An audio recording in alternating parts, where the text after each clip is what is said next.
Do you find yourself breathing really well with your belly, but you have difficulty kind of expanding your entire rib cage? Or maybe you feel like you have difficulty getting that deep breath in the back body. If you do yoga, you may have heard that term of getting that breathing through that back body. Or maybe you just feel like you can't get that last little sip of air when you're trying to get that deep breath and you're trying to figure out how to do it.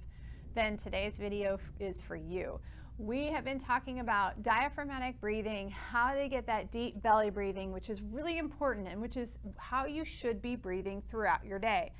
We've been giving you some exercises to work on to really get that diaphragm contracting and relaxing because it's the biggest muscle that's supposed to be able to help us breathe. So it's really important to use it correctly. Now, the other important thing about the diaphragm is that it attaches onto the front of the rib cage. It also attaches onto the back of the rib cage.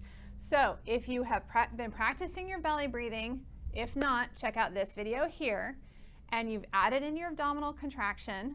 If not, check out this video here. And if you've worked on using your legs while you're doing all that, if not, check out this video here. Then you're ready to move on to work on getting that back body breathing. So getting the diaphragm to contract and relax in the front of your body with the belly breathing, but then also through the back of your body. Now, is this for you or is this important? If you struggle with a lot of tension in between your shoulder blades or in your low back, then this exercise is critical for you, because what's happening is that these muscles are not getting the normal contraction and relaxation that they need in order to be able to maintain their normal mobility. So when muscles don't contract and relax normally, they tend to get tight. When they tend to get tight, they squeeze down on things. You may notice this as decreased motion, and often it will result in pain in the long term. So if you're someone who struggles with low back pain or feels very tight and tense, then you want to do the progression to get through to using that back body. And it's going to be really, really helpful because when we move on to the next step, we're actually going to start doing this in sitting and then discuss the progression to standing and obviously walking, because our goal at the end of this is that you're doing this diaphragmatic breathing all the time. So we practice the exercises now because we need to learn how to do it and teach our bodies how to do it in a safe environment. But the goal is that you're doing this all the time, because when you're doing that deep breathing, it's getting more oxygen into your body. It's also activating the vagus nerve, which goes through the diaphragm, which is helping everything chill out. And who couldn't use more chill out in their day-to-day life, right? Okay, so for this one, we're going to start on our hands and knees. So when you're on your hands and knees, you want your hands underneath your shoulders and your knees underneath your hips. This should feel like a pretty comfortable position. Now, you don't need to be arching your back up, and you don't want to do a sway back and really stick that booty out. You want to find that nice neutral position. There should be a slight arch. You may have kind of a flattening in the back, but a place that feels very natural and normal for you. Now, we're going to do that deep belly breathing, working through that front diaphragm as we've been practicing laying on our back. But at the end, we're also going to try to get some expansion in the back ribs, and you should be able to see those move just a little bit. It's going to require a really, really deep, deep breath, so I'm not going to be able to talk while I do it. It's going to require a really, really deep breath.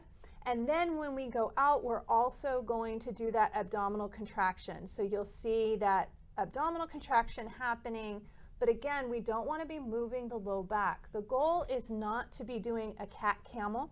You may have seen that exercise before. That's not what we're trying to do. We're trying to activate the diaphragm without moving the low back. All right, so here's what it looks like.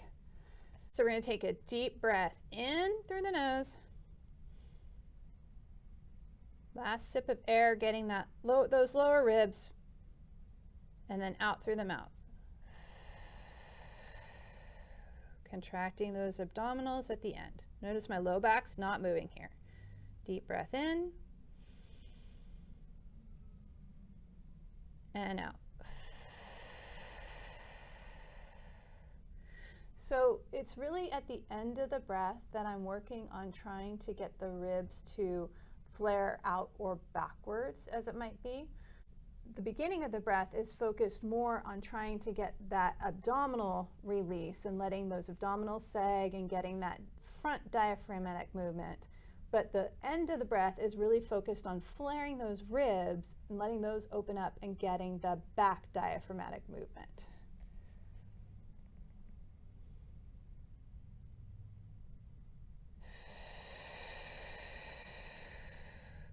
Now my abs are fully contracted here, but you'll notice my low back is not moving. So I'm not doing this. I'm keeping my back in neutral while I contract my abdominals. And if that's really hard for you to do, you can't figure out how to do it without moving your low back, put your hand on your low back, hold it there, and then maximally contract those abdominals. So really suck that belly in. So you get that idea of how to do that without moving the low back. It can be really difficult to figure out how to dissociate your low back from your abdominals because they're so used to working together. And they do. They need to work together all the time. But we're trying to teach muscles how to contract and how to relax because we don't want everything held in tension all the time. We want the diaphragm to be able to contract and relax. We want the abdominals to be able to contract and relax. We want the low back to be able to contract and relax, but for everything to work together. And that's the beauty of this exercise. You've got the diaphragm, you've got the abdominals, you've got the low back muscles all contracting and relaxing. Now this is a difficult one and a lot of people really have a hard time wrapping their head around it. So take your time, be in a nice safe position. I recommend trying 10 to 15 repetitions, and if you feel like I nailed it, awesome. And if you feel like I can't figure out how to do this, just stop for today. Sometimes you just need to come back to it after a couple of times to really understand what your body's trying to do here. Watch this video again, practice again tomorrow. It may take 5 times of watching the video, it may take 15 times of watching the video to really understand how to get those lower ribs moving. Now mind you, it's only a small motion. It's not like the ribs are gonna move a ton, right? I mean, ribs, like, when we talk about movement, it's very, very small. It's more a perception of movement maybe than an actual movement. Now, when I have my hands on someone, I can actually feel their ribs moving, but you may not be able to perceive that. So just think, do I feel like my ribs are moving, right? That can be really helpful. We're gonna work on that more in the next video. So if you're really struggling with this one and you can't figure this one out, go ahead and watch the next video and then you can come back to this one. We may have some more tips for you there. See you in the next video.